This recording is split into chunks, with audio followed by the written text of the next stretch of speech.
The Team Go Rocket Takeover event is starting around the world in Pokemon Go. And today we're going through tips and tricks for this event, which you're going to want to take advantage of because these are some of the best events we have in Pokemon Go. So all this is going down March 25th at 10 a.m. to March 29th at 8 p.m. So it's going to be a short event. Hopefully you can play it. Normally these events actually start at midnight, but they're starting at 10 a.m. now, which is an interesting change. Now the bonuses we're going to have during this event, Team Go Rockets are going to be appearing more frequently at Pokestops. They will also be appearing above you every single 3 hours during this event. Note, if you have a Rocket Radar or a Super Rocket Radar equipped, Giovanni or a team leader will appear. Instead of a grunt, they have priority. You can also use a regular charge gem or an elite charge gem to remove the move Frustration from any shadow Pokemon during this event. Once you remove it, it's going to be gone forever. This is one of the main highlights of this event, so you can actually use your shadow Pokemon with regular movesets. Shadow Regice, anytime you battle Giovanni, if you defeat him, you will get an encounter with Shadow Regice. It cannot be shiny, but it will be available during this event for the first time ever. To battle Giovanni, you're going to need a Super Rocket Radar, a Black Rocket Radar, and when you defeat him, it gets used up. We'll talk about how to get one of those in a bit if you don't have one. We're going to have 5 new shadow Pokemon during this event: Shadow Alolan Grimer, Shadow Phanpy, Shadow Trico, Shadow Torchic, and Shadow Drifloon, and of course all of their evolutions. We're going to talk about which ones are actually good here in a bit. Also, Team Go Rocket Grunts can now have shiny shadow Pokemon. Yes, shiny shadows are not going to be locked to leaders. They will be available from Grunts. Now I'm making this video like early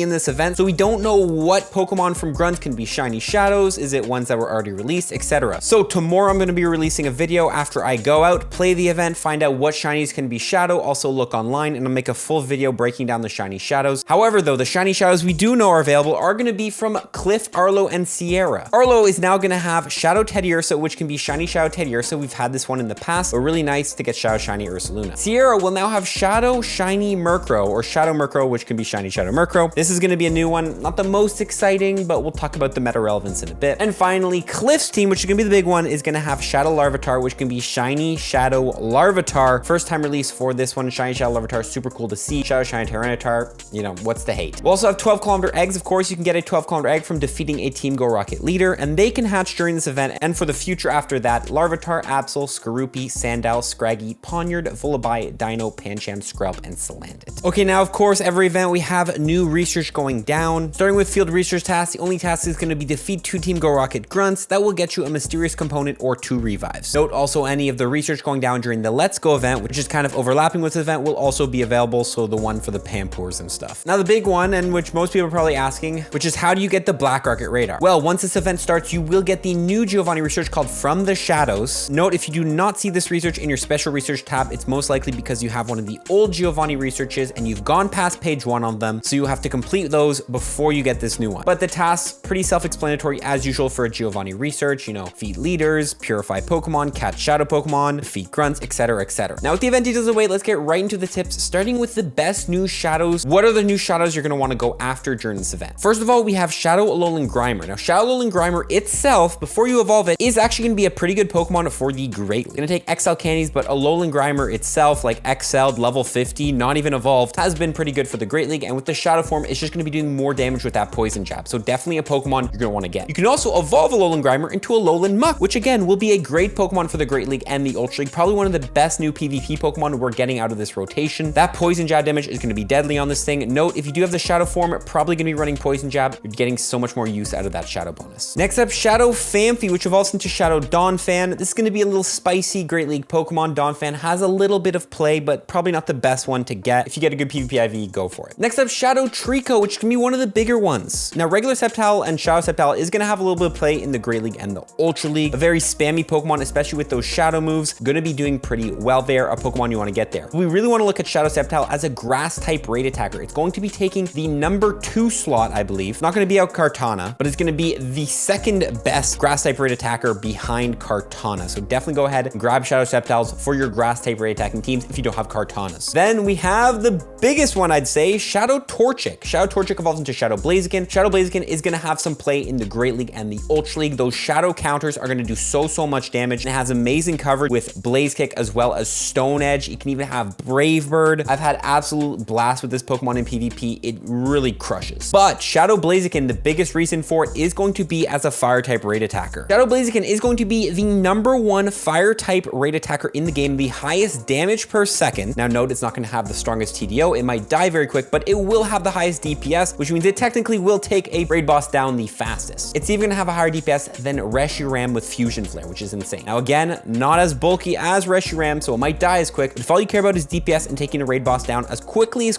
possible, Shadow Blaziken is your Pokemon. Finally, that leaves us with Shadow Drifloon. Shadow Drifloon is gonna have some play in the Great League and the Ultra League. We have seen regular Drifloon do well as well. Now that Shadow Ball and those Icy Winds are just gonna be doing more damage. Drifloon is already pretty tanky as well. Again, not the best Pokemon for PvP, but the Shadow should help it out a little bit. New one of those Pokemon where you can use the Shadow, not the Shadow. They'll both do well. We also have the new leader Shadows, Shadow Teddy Ursa, which evolves all the way into Shadow Ursa Luna, of course. Unfortunately, Ursa Luna doesn't have the most play. You could have some play in the Master League with Shadow Ursa Luna, but probably not really gonna be the best Pokemon unless it gets a move update. So this one is more just for the flex, which, you know, Shiny Shadow Ursa Luna does look pretty cool, so not a bad Shiny Shadow to go after. We also have Shadow Murkrow, which is gonna evolve into Shadow Honchkrow. Shadow Honchkrow is not a bad dark and flying type raid attacker. It is very glassy, but it has a very high DPS, kind of similar to Shadow Blaziken. Not a bad dark and flying type raid attacker if you have the candies and Stardust to expend. So finally, that leaves us with Shadow Larvitar, which is gonna be the main one from the leaders probably everyone's gonna be going after. Shadow Larvitar, of course, evolves into Shadow Tyranitar. Shadow Tyranitar is a good rock and a good dark type raid attacker. So if you get some good IV ones, you definitely power them up for that. You can also theoretically, if you already have a lot of Shadow Larvitars, you can purify it to get ready for the 100% IV for the Mega in the future, Mega Tyranitar. If you have one that's like near a hundo, and like I don't recommend purifying it because you're better off just catching a regular Larvitar that's a good IV, but I'm just gonna say the option is there if you want to purify for a hundo. That leaves us with Shadow Regice. So many people are gonna be wondering, hey, should I catch Shadow Regice? Should I save my radar? And the answer here is Shadow Regice, not that good. Again, Shadow Regice has the same problem with all the other Shadow Regis in which it doesn't have a good high damage fast move. Shadow Pokemon take advantage of Pokemon that have high damage fast moves, like the Poison Jab on the Muck, Counter on the Blaziken, that's why they're so strong. Shadow Regice has Lock On, which does 1 damage, so you're not really getting a huge Shadow bonus. All you're really getting from Shadow Regice is harder hitting nuke moves and less defense. All in all, regular Regice is much better for PvP and neither form of Regice is good for raids, so definitely save your radar. Unless you want this thing for the collection, go ahead, don't use your radar. It's a perfect transition though into how do we actually save our radars and not catch Shadow Regice. Now I'm gonna make a full video breaking down next week how to stack radars, but I'm gonna quickly break it down. There's 2 ways to stack your radars. Number 1, the less effective way, because you can only stack up to 2 radars, is to go ahead when you get the new Team Go Rocket research, go ahead, complete it until you get your Black Rocket radar. Once you get that Black Rocket radar, that Giovanni radar, hold on to it, don't touch it, leave it there in your bag. You can unequip it, hold on to it until the Giovanni Pokemon changes. When Giovanni's Pokemon changes, which will most likely be in 3 months, but we have seen it changing more and more often. Maybe it's every month now or every 2 months. Then you will be able to use your Black Rocket radar on the new Giovanni Legendary, and then you'll get a new one as well, and blah, blah, blah. The problem with this strategy is you can only hold up to 2 radars, because to get a new Giovanni research, for example, this new one, whatever it's called here, you need to complete the past one. So you can't hold more than 2 Giovanni researches at once. However, there's actually a work around this, and that's the second method. The second method is to not go past page 1 of a Giovanni special research. For example, this new Giovanni research, people are gonna be getting on March 25th. If you do not go past page 1, it doesn't matter if you complete the task, just don't collect the rewards. When the new Giovanni research comes out, you'll get the new research. People think it's because the game looks at your account and says, do you have any Giovanni researches in progress? So technically, if you haven't done anything and you haven't touched it, they're like, no, you don't, so here's a new one.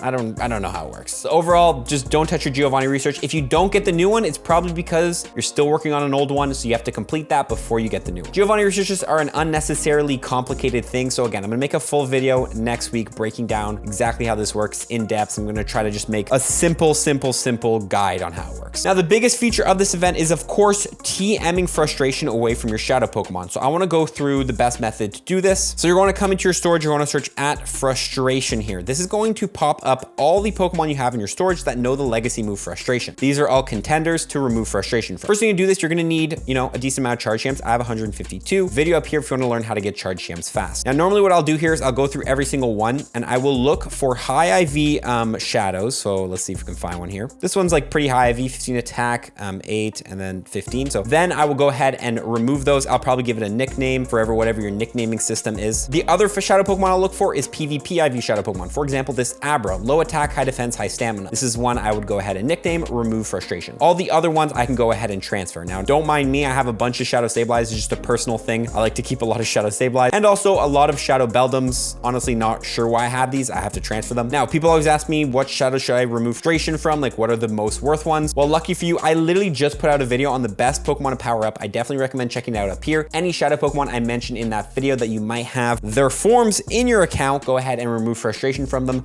so you can go ahead and start using them. Because again, you can't really use a Pokemon when it knows frustration because it's a terrible move, so you got to remove. Now, last thing I'll say here is there are some Pokemon, like for example, Beldum, which need legacy moves in their final forms to be useless. You know, Shadow Metagross needs Meteor Mash or else it's kind of useless. So what you can do here is you can go ahead and remove frustration. I can't because the event hasn't started for me, but then keep them in the Beldum form. Then you're going to want to go ahead and wait for an event, which hopefully we have in the future, in which you can evolve Metang into Metagross to get the legacy move. So yes, I don't always recommend the second you remove frustration, go ahead, evolve it all the way, start using it, all that stuff, because some Pokemon need legacy moves. So just remove frustration, hold on to your shadow Pokemon, and then in the future, we will be able to evolve them to get legacy moves. This includes things like Metagross. This includes things like, you know, even Abra, which could get legacy move counter, Alolan Sandshrew, which could get legacy move Shadow Claw from the community day. Again, I highly recommend watching my video up here so you know what shadow Pokemon and what moves they need. Finally, this is the last section of the video, which can be platinum medal tips. You need 35 platinum medals to go from level 48 to 49 in Pokemon Go. Which one should you grind during this event? Number one, most is self-explanatory, hero medal, defeat 2,000 Team Go Rocket members. They're going to be everywhere. They're going to be in balloons. Go ahead and grind those Team Rockets if you want to complete them. You also, of course, have the Ultra Hero medal, defeat the Team Go Rocket boss 50 times. So Giovanni, you plan on being Giovanni to get a Shadow Regice for the collection, you can go ahead and complete. You'll be working on this medal pretty much. But again, don't really recommend catching a Shadow Regice. Now we have the biggest one of this event, in my opinion, the Purifier medal, purify 1,000 shadow Pokemon. Now, as always, I recommend purifying Pokemon that only take 1,000 Stardust to purify. There are some Pokemon that are only 1,000 dust and like 1 candy to purify. And if you catch any of those during this event, go ahead and purify them for easy points towards this medal. Those Pokemon include Shadow Weedle, Shadow Rattata, Shadow Alolan Rattata, Shadow Zubat, Shadow Geodude, Shadow Magikarp, Shadow Poochyena, Shadow Whismur, Shadow Aeron, Shadow Wailmer, Shadow Starly, Shadow Bidoof, Shadow Purloin, and Shadow Pidove. Again, I'm not 100% sure all those shadows are going to be spawning in this event because it's very early on. We don't know what shadows are coming from grunts and all that stuff. We haven't done that research. You can also, if you plan on transferring certain Pokemon, even if they're more expensive to purify them, you're going to transfer them and you get a point towards this medal, which is probably one of the hardest medals to get in Pokemon. Now, I do want to mention a lot of other videos coming. I'm going to have leader counters because people are always asking how do you beat Giovanni, Sierra, Arlo, all that stuff. Those will be dropping tomorrow throughout the day, probably. I'm going to work on them soon. So if you're wondering how to beat those leaders, stay tuned for that. Also, tomorrow night will be a video breaking down all the new shadows, how the shiny shadows from grunts work, what shadows should you really be looking for, and I'm just going to be going out and actually playing the event so you can see what it looks like. I'll also be live streaming hunting the new shiny shadows at 12 p.m. EST, so come tune in. Finally, we'll have a video next week explaining in depth how stacking radars works and the methods you can use to stack radars. But remember, the general consensus, don't go past page 1 of the research and you will be able to stack your Shadow Regice radar for the future. Okay, that's it from me, guys. Good luck during this event and follow for more tips. Peace.